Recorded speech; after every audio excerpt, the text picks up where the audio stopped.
paso a presentar al periodista Patricio Lons. Muchas gracias por invitarme. Patricio, como dijimos en la editorial, nos gustaría saber qué pasó con los argentinos en estos últimos 200 años. Y mira, pasó lo que tenía que pasar. Es decir, llevamos 200 años de conflictos internos y de no encontrar un destino común. Fíjate que todos los periodos han sido fuertemente conflictivos. Esta democracia que tenemos también es conflictiva, siempre creando enemigos internos y demás.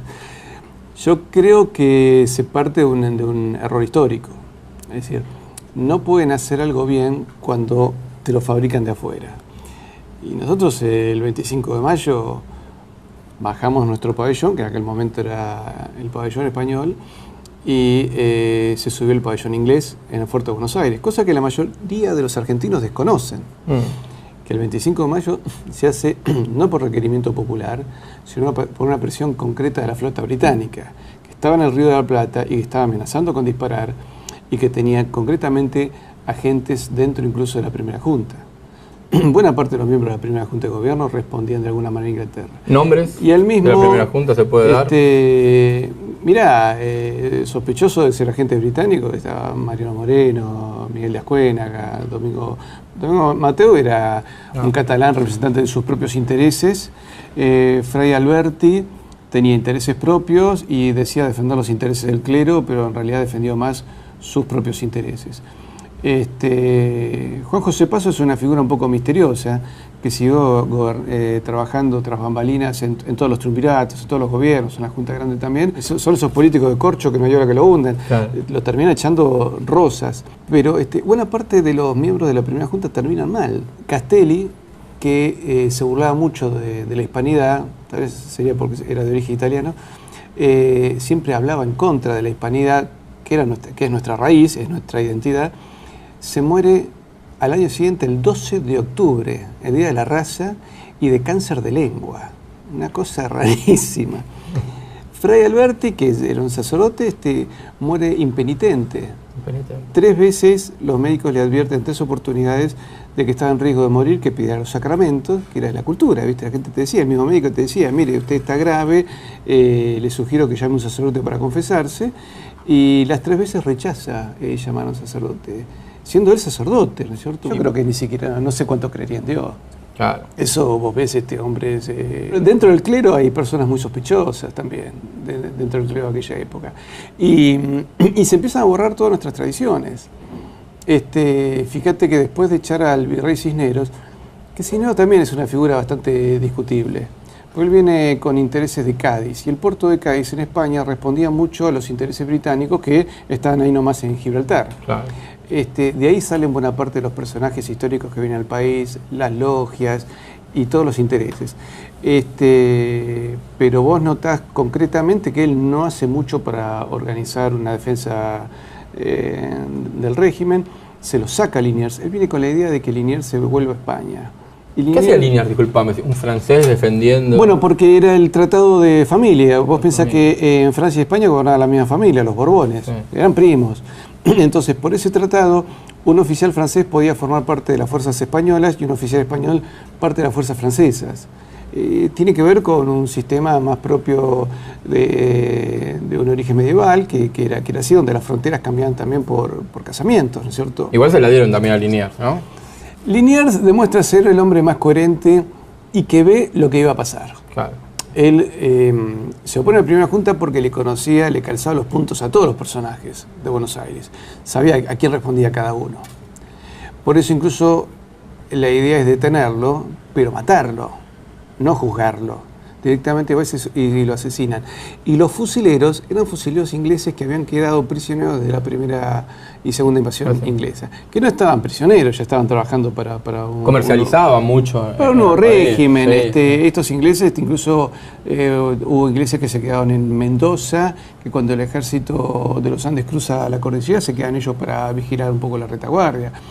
A los ingleses lo ves en todos lados, lo ves en el combate de San Lorenzo, lo ves operando en Córdoba, en Mendoza, en Chile y en Perú, en el puerto del Callao. Cuando se toma el puerto del Callao, el mismo agente inglés que estaba en San Lorenzo estaba en el Callao.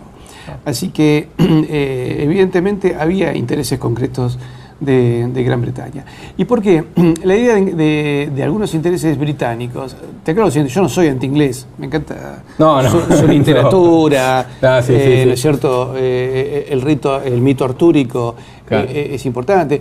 De hecho, los escritores ingleses católicos, yo diría que son más nuestros que los ingleses hoy en día. Eso es controvertido, ¿no? Y Chesterton es más nuestro, porque responde más a... Y Borges es más inglés también. Claro, ahí está, hicimos un cambio.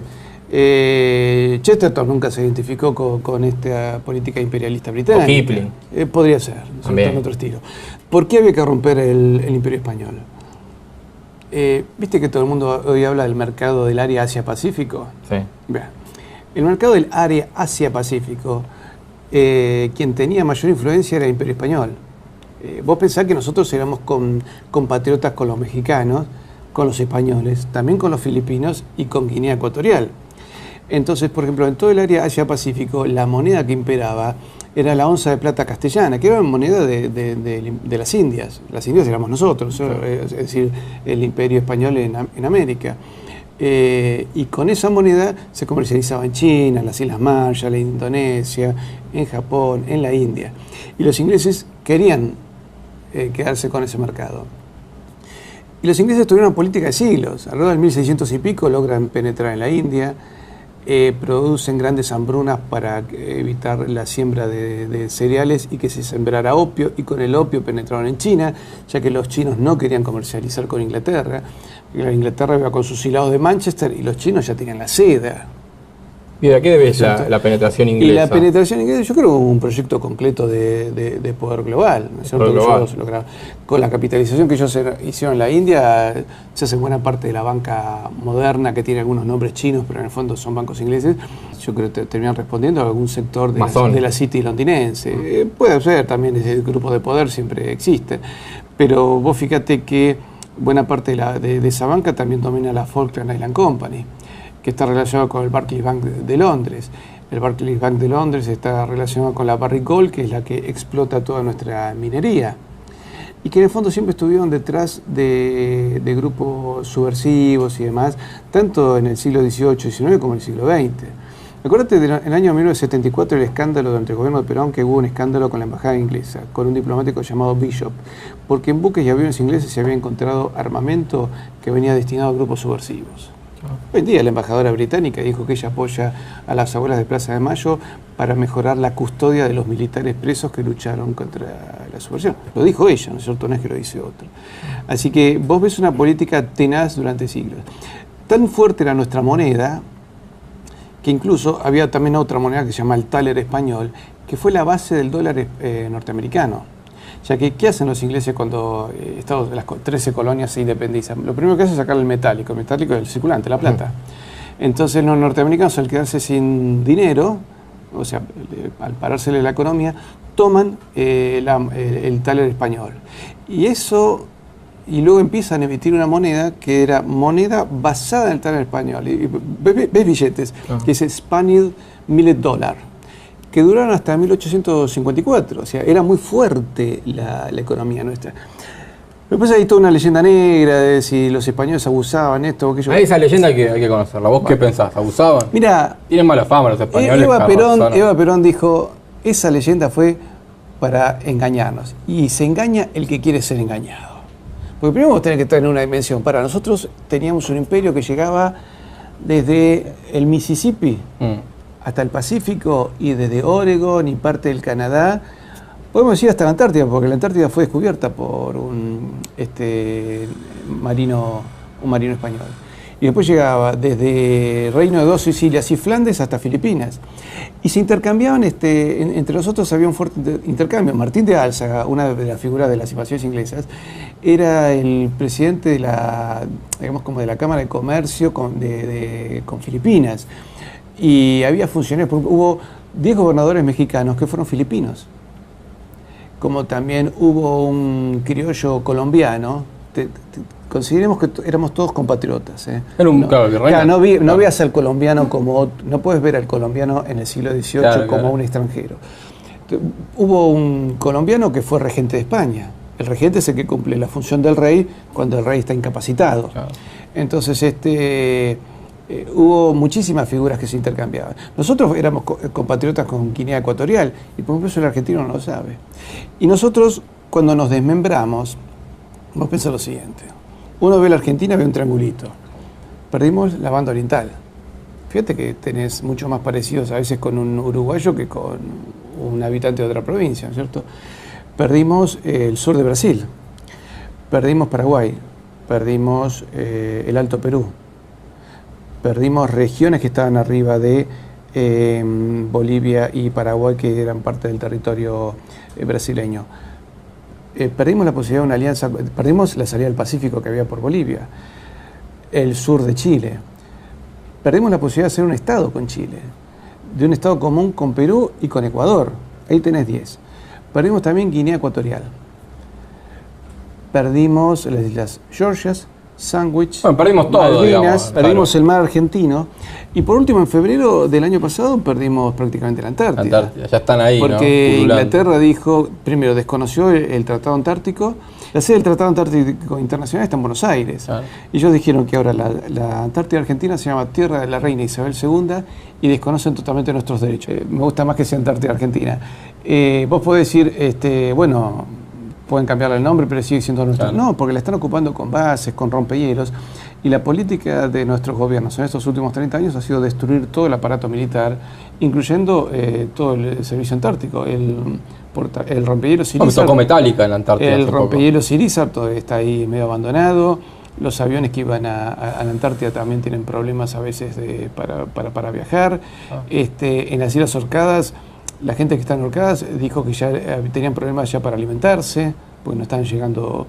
Un grupo de argentinos fuimos a protestar a Cancillería y éramos creo que 50. Claro. Y diputados, creo que había un solo diputado de mandato cumplido. O sea que ni siquiera tenía... No estaban tan alarmados. No, pero bueno, forma parte de estos 30 años que tenemos de una democracia absolutamente colonial y desmalvinizadora, ¿no? Fíjate que la Thatcher dijo, los argentinos me tienen que agradecer porque tienen la democracia gracias a mí.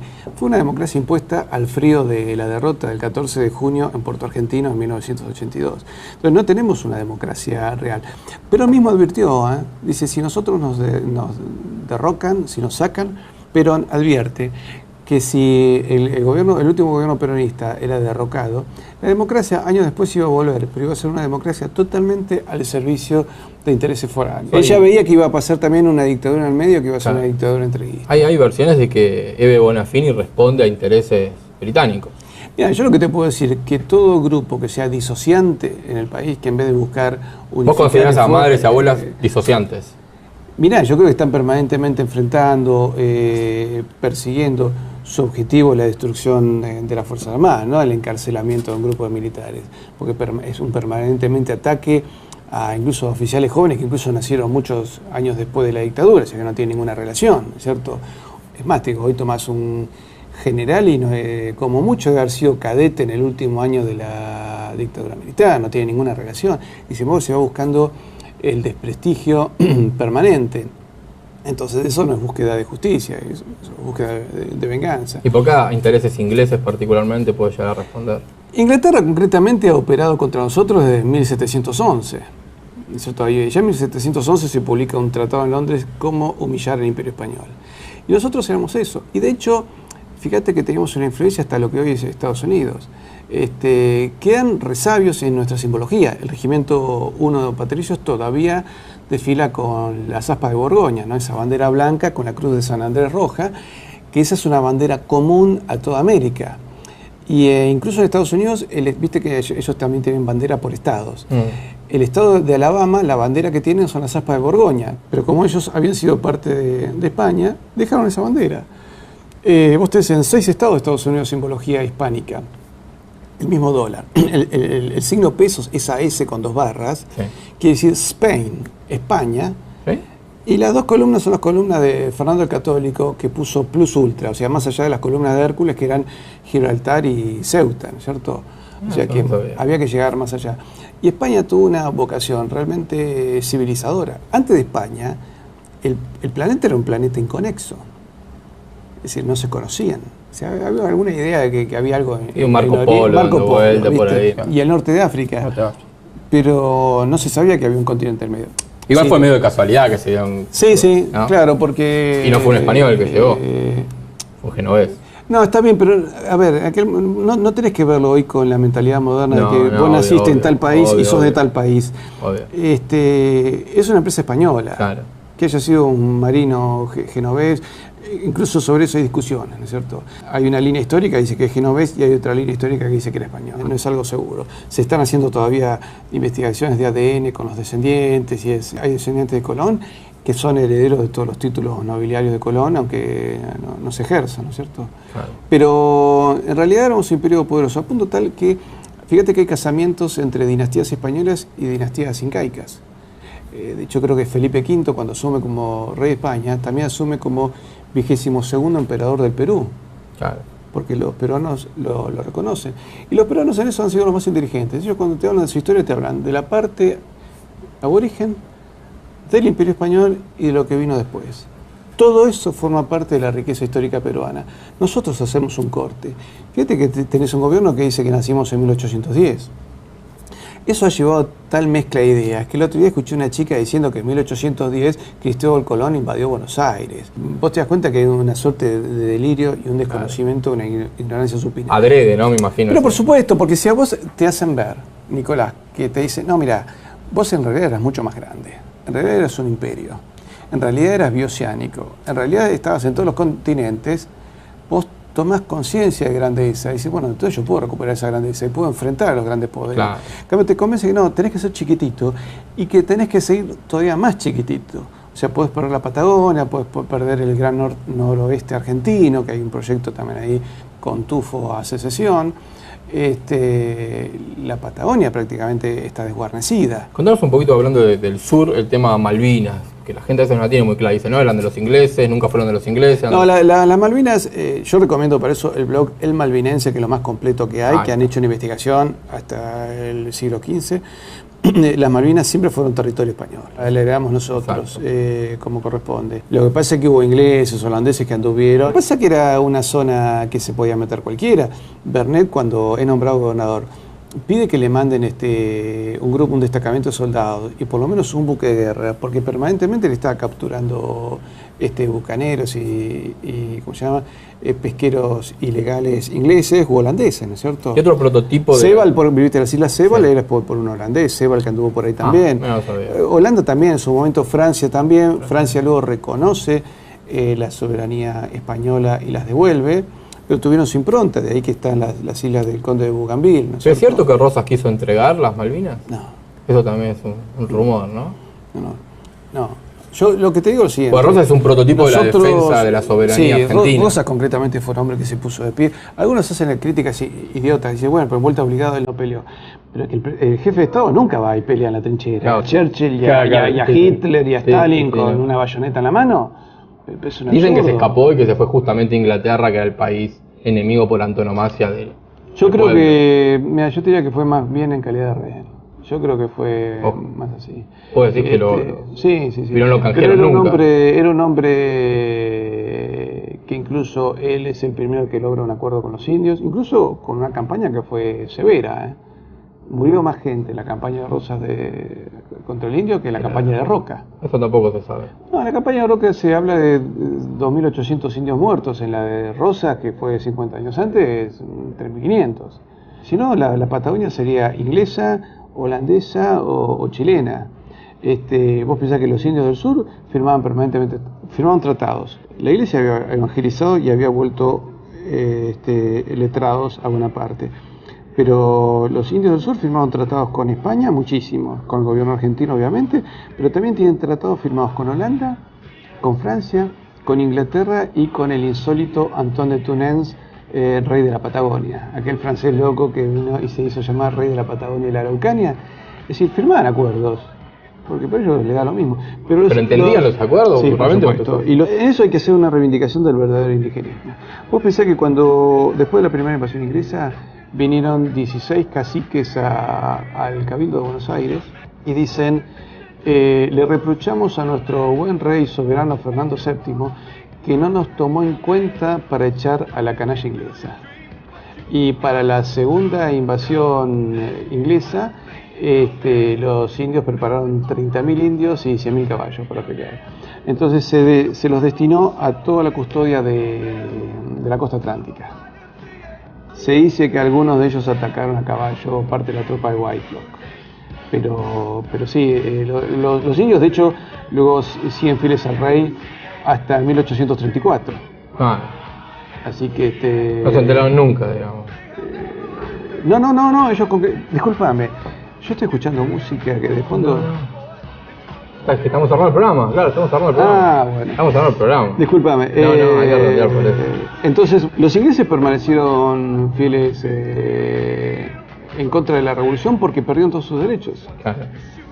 Vos todavía tenés tribus que, con documentación de Carlos III, reclaman la tierra que les corresponde. Pero la Revolución de Mayo le quitó a las tribus aborígenes todo tipo de derechos territoriales. El conflicto del indio con el blanco comienza a partir de 1810, no antes. Bueno. De hecho, el ejército realista estaba formado casi todo por indios. Así como Nicolás, eso bueno, para que sigamos charlando mucho más. Sí, la verdad que fue muy interesante, descubrimiento de muchas cosas que uno no sabe. Te agradezco mucho que hayas estado y te despido. Muchísimas gracias, Nicolás. Hasta luego.